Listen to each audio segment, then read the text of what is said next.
So good afternoon. I'm Sheriff Mike Williams. I'm joined here today by our Fire Chief, JFRD Keith Powers, City Councilman Randy White, and Director of Investigations and Homeland Security Nick Burgos. We are not to bury the lead. We're here to announce, and obviously happy to announce that we found Braxton and Bria Williams safe at about 3:35 this afternoon. Combination of JSO personnel and urban search and rescue from JFRD located both children in a dense wooded area, probably about 400 meters or so into the wood line from their home. So they had made their way to a dilapidated pump house for shelter at some point in time, maybe yesterday or today. And as far as their condition goes, they're lively and talkative, and asked for a cheese pizza that we quickly delivered to them. So they're currently at a local hospital for observation. But besides being a little bit dehydrated and a couple bumps of bruises, they're in good shape. So we're very happy about that. So quickly, a successful joint operation. We had a lot of amazing work done by some great teams and good partnerships. FDLE, FBI, Florida Fish and Wildlife all played a big role for us. JTA, as you saw, delivering investigators to the scene for us. The National Center for Missing and Exploited Children.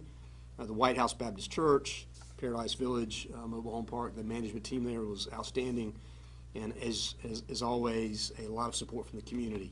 I do want to take a quick second and thank the media as well. You guys were out there with us from the very beginning, putting out those messages, and we appreciate it.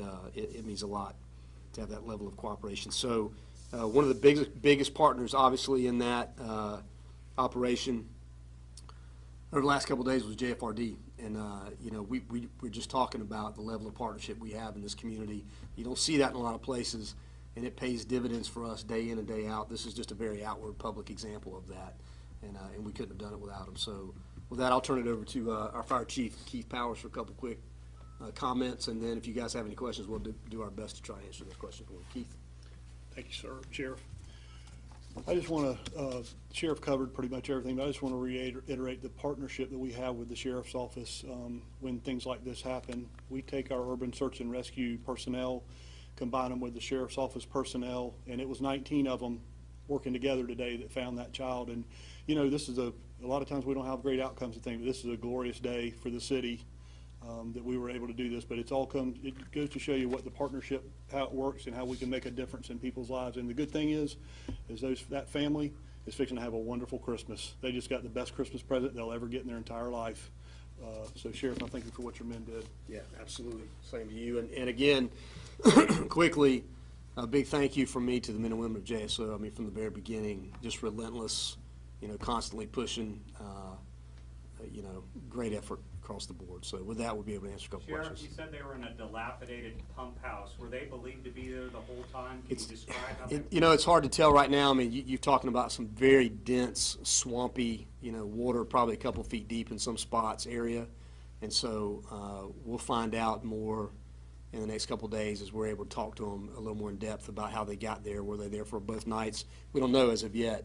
Did they appear trapped? No, not trapped at all. Do you believe they were alone the entire time?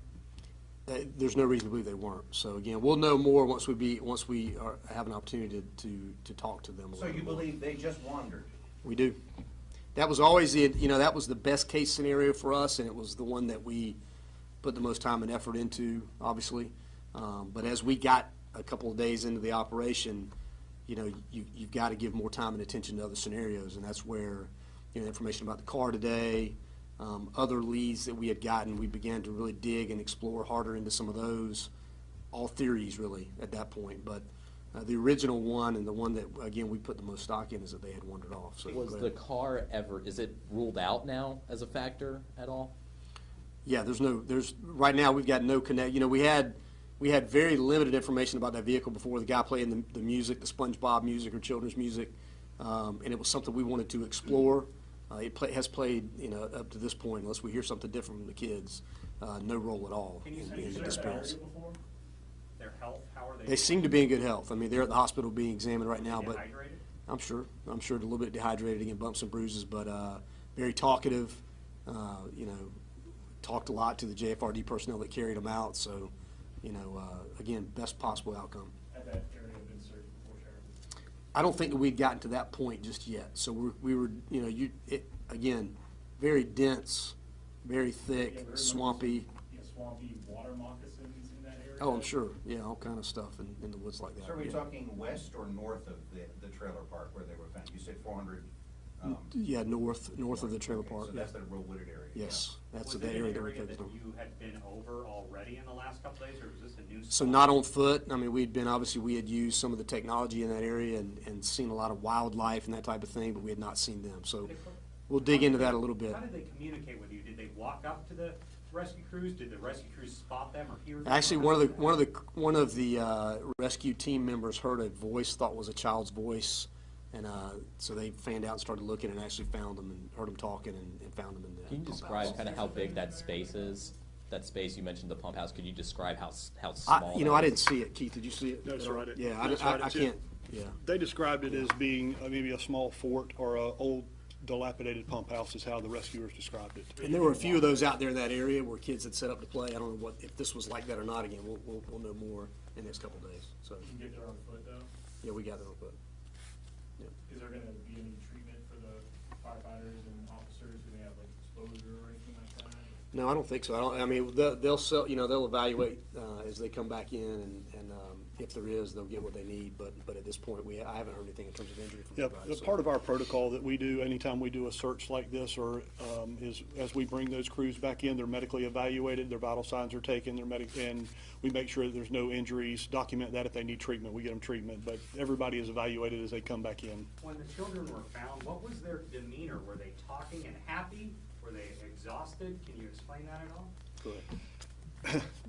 The way it was described to me is they were happy and talkative, and the rescuers gave them a bottle of water and some candy, and they were chewing on candy and said, "We're hungry and want a cheese pizza." So immediately, some sheriff's office personnel and some of our personnel chipped together and got them some pizzas and got them delivered to them.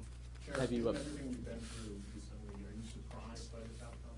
No, I listen. It's the outcome that we hope for. So at the end of the day, I mean, we work hard on each and every one of these cases. They all have a different outcome. That's just the way it works sometimes. And so again, incredibly grateful that the outcome we got today is the one that we got. Have you spoken to family directly?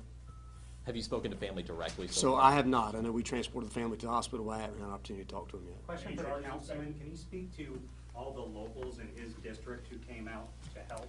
There were a lot of them who were not involved with law Yeah, from day one, there was hundreds that was offering there, including White House Baptist Church has opened their doors, and that's where I believe all the policemen and firemen are now.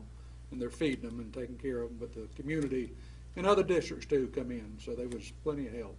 Sheriff, do you expect any charges to be filed here? You know, at this point, no, I don't think so. I mean, but we'll evaluate all of that the next couple of days and see what we have. But again, the parents from the very beginning have been really cooperative, and we would expect that to continue. Was this obviously. difficult to manage with so many questions? And there's often suspicions because of what happened in the most previous Right. missing child case. Was that a difficult thing to manage with finger pointing and concerns that maybe an adult was involved? So, again, all of these cases are different. So this was an incredibly different case than the one we dealt with just a few weeks ago. So you can very early on get that feel, or you have, again, some concrete facts or evidence that lead you to believe that, someone or a parent or whoever it is may be involved. And we didn't have any of that in this case. And so, we have people that work these cases a lot and talk to people all the time, interview them all the time. They have a good sense of that. And so, we felt like from the very beginning, cooperative, and as it turns out they were. With that, how are you Efforts feeling? changed through the years, and because of those changes, do you attribute that to having success here, the use of social media, drones?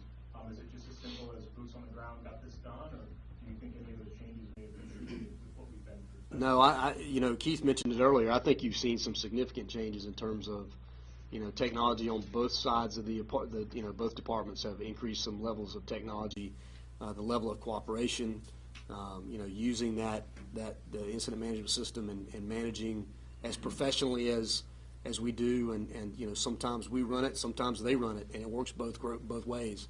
And so that is an incredible benefit to this community to have, these two departments working together, and it showed with this Can incident. you say why the cadaver dogs never noticed anything? Were they just not close enough? Are they limited in range? Well, it's hard to tell. So cadaver dogs may not have picked it up, but dogs in general, so may not have been in range. Again, we'll evaluate all that. You know, small kids, there's a lot of factors when it comes to that. So the canines are incredibly reliable, and they always, typically are pretty successful. But we'll take a look at that and see, why they weren't picked up and in this operation. So.